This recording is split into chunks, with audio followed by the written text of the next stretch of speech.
दोस्तों एक बार फिर से स्वागत है आपका अपने चैनल पर जिसका नाम है सनी शॉर्ट पॉडकास्ट। दोस्तों मैं रजत प्रताप सिंह आपकी सेवा में हाजिर हूँ। दोस्तों आज मैं YouTube चला रहा था और मैंने कुछ ऐसे थंबनेल देखे कि मेरा दिल चकरा गया और मेरे मन में एक ही ख्याल आया, वाह क्या बात। दोस्तों एक थंबनेल में लिखा था बनना है तो शेर बनो, एक में लिखा था बनना है तो चील बनो, एक में लिखा था बनना है तो बाज बनो। तो मेरा दिमाग में एक आइडिया आया और मैंने भी सोचा क्यों ना मैं भी एक मोटिवेशनल वीडियो बनाऊं जिससे आप मोटिवेट हो जाएं और ढंग से एनर्जी से भरे आए। तो भैया लगाने लगे हम अपना दिमाग और सोचने लगे कि क्या बनाएं आपके लिए। दिमाग में आया कि चलो हम भी एक इंसान को जानवर बना के देखते हैं, लेकिन जानवर कौन सा?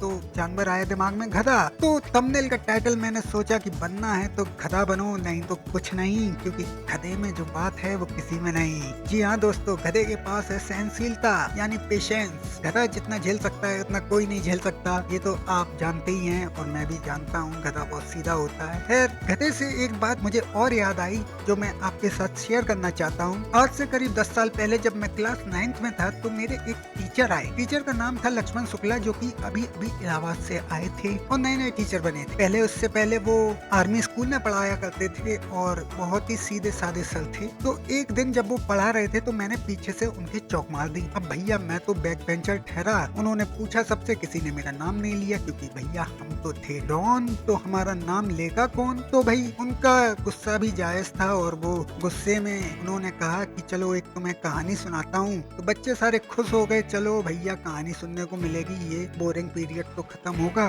तो भाई लग गए कहानी सुनाने। तो बताते हैं कि जब वो आर्मी स्कूल में थे तब एक बच्चा था जिसने एक गधे की फोटो बनाकर उनका नाम लिख दिया कि ये है लक्ष्मण शुक्ला। तो भाई जब लक्ष्मण शुक्ला सर अंदर आए तो उन्होंने देखा तो उनका दिमाग हुआ खराब। उन्होंने उससे 2 बार पूछा ये कौन है, तो उसने कहा लक्ष्मण शुक्ला। उन्होंने फिर पूछा ये कौन है, तो उसने कहा लक्ष्मण शुक्ला। लक्ष्मण शुक्ला सर भाग के गए अपने रूम में हॉस्टल वाले और वहाँ से अपनी एक फोटो लेकर आए और उस बच्चे को दिखाई। तो ये कौन है? तो उस बच्चे ने कहा ये तो गधा है। तो भैया सर जी बताते हैं कि उन्होंने 31 यानी अपनी भाषा में वो बोले 31 डंडे तोड़ दिए उस लड़के के ऊपर, इसलिए उन्हें कोई परेशान ना करे, उनसे कोई पंगा ना ले। तो ऐसे ही थे हमारे सर, बहुत ही प्यारे सर थे। मैं तो चाहूंगा कि हर जन्म मुझे ऐसे सर मिले, पर मेरे सर चाहेंगे कि ऐसा स्टूडेंट उन्हें इस जन्म में अगली बार ना मिले। इसी तरह एक टीचर की और याद आई मुझे जिसका नाम था लक्ष्मी शंकर दीक्षित, LSD सर जो थे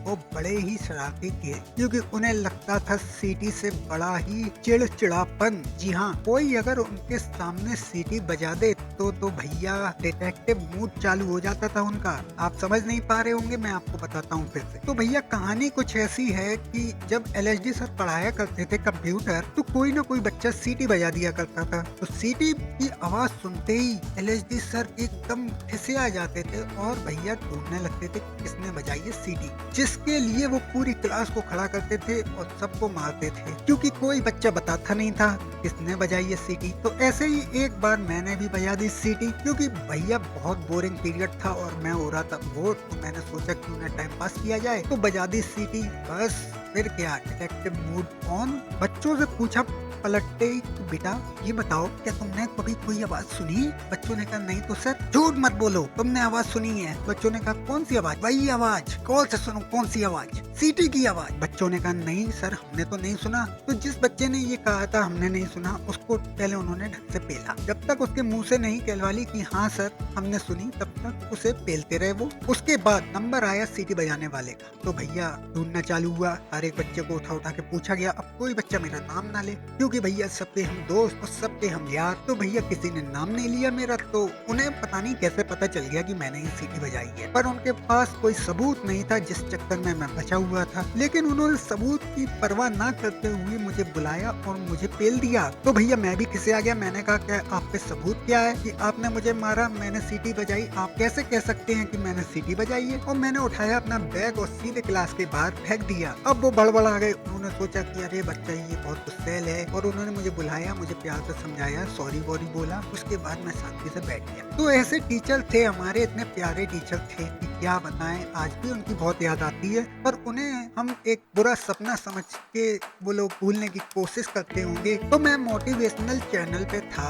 और मोटिवेशनल बातें कर रहा था। तो मोटिवेट करने के लिए मैं आपसे बस इतना कहना चाहूंगा कि भैया अपना बचपन ऐसे जियो कि भैया पूरी जिंदगी भर याद रहे, क्योंकि बचपन एक बार आता है। किसी को भी ऐसा परेशान ना करो कि उसको अपनी इज्जत के ऊपर लगने लगे। शरारत करो, शरारत हर बच्चा करता है, शरारत आप भी करो, लेकिन शरारत में ये मत भूल जाओ कि भैया किस तरह की शरारत है ये। कोई मैच्योर शरारत तो नहीं कर रहे हो जो आपकी उम्र को सूट नहीं करती है। क्योंकि आजकल जो मैंने देखा है, आजकल के बच्चे बड़े ज्यादा ही एडवांस हो चुके हैं और उन्हें छोटे बड़े में कोई लिहाज ही नहीं रहा है। और क्या बताऊं, अब ऐसा चल रहा है वैसा चल रहा है क्योंकि देश बदल रहा है। तो यहीं पर हम अपने पॉडकास्ट का एंड करते हैं, दी एंड किंग। इसलिए चैनल को सब्सक्राइब कर दे, लाइक कर दे, शेयर कर दे और दुआ में याद रखें अपने भाई को। धन्यवाद।